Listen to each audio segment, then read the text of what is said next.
imagine this path of being conscious and mindful and satisfied and fulfilling your potential. And we need downtime and great breaks to integrate, to learn, to make memories, to build these new neural networks. But we want to start putting these together because under every wanting is a yearning. So this can help us. It's almost like, I'm dating myself now, but in the cereal boxes where you have the decoder ring, right? So this decoder ring tells us, oh, I want that, but what do I yearn for? And if you have trouble finding what you yearn for underneath, I'm going to give you a tool, an exercise, a practice that we're going to do together right now. And we call it the so that test. So let's say you really want something. Well, take down the so that pathway. And I do this with myself over time because, I still want to win the lottery and I want to have a ton of money.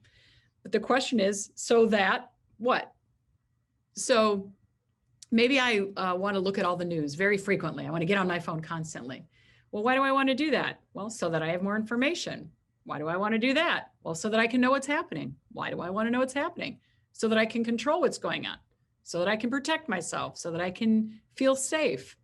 Well, if I get to the deeper yearning, I yearn to be safe and secure. That's when I can meet that yearning directly. Let's give another example. Let's say you want to lose 10 pounds. So I want to lose weight so that what? Well, I want to lose 10 pounds so that I fit into skinny jeans. Why do I want to fit into skinny jeans? Well, so that I'll be noticed and more attractive. Why do I want to be noticed and more attractive? Well, I want to be noticed and more attractive so that I can date more. Why do I want to date more? So that I can have love in my life. So if I get down underneath that, I yearn to love and be loved.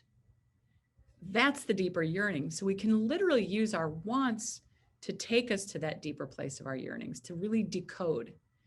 And when you know what you yearn for, you can orient to that even in this moment. And you don't need to wait until the goal to be satisfied. So think about this. If you yearn to love and be loved, and this is one we named tonight for many of you, you don't have to wait for your skinny jeans or losing weight. You don't actually have to wait for the perfect partner relationship. You can still want that and you can still go for that, but you could treat yourself in a loving way.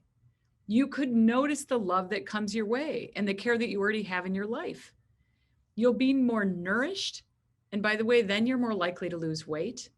Or if you're more nourished and you notice that yearning and you learn to increasingly take in the love that's already there, you're going to attract a better mate and a better partner for you, right? Rather than attracting someone out of desperation to fit a lack that you have. Because when you're meeting your yearnings, then you can attract somebody who's a good fit for you. And when you know what you yearn for, you can meet that yearning directly anywhere. So again, my news frenzy often is the yearning to be secure, hoping maybe if I have enough info, I can do that, but I can get my security in other ways. I may have that yearning for safety and security. I could ask my husband to hold me. I could ask a friend to listen to me on the phone about my fears. I could, call someone who's supportive. I have a heavy blanket. I could cuddle underneath that heavy blanket just to have that sense of security in a moment. Instead of turning to ice cream for comfort or Facebook for connection and belonging, I can meet that yearning in different ways. So I'm going to invite you into another exercise right now. And I want you to go back and pick one or two of the yearnings that you had. So if it was to love and be loved, to matter, to fulfill your potential, let's say you were going to meet that yearning even a little bit. It doesn't have to be big tomorrow. Let's say you're going to meet that in some way tomorrow or even tonight. Brainstorm a little bit with yourself, and you're not committing to doing anything. We'll talk about that later, but how could you meet that yearning? What do you want? What do you really yearn for underneath that want? And what could you do instead to meet that yearning?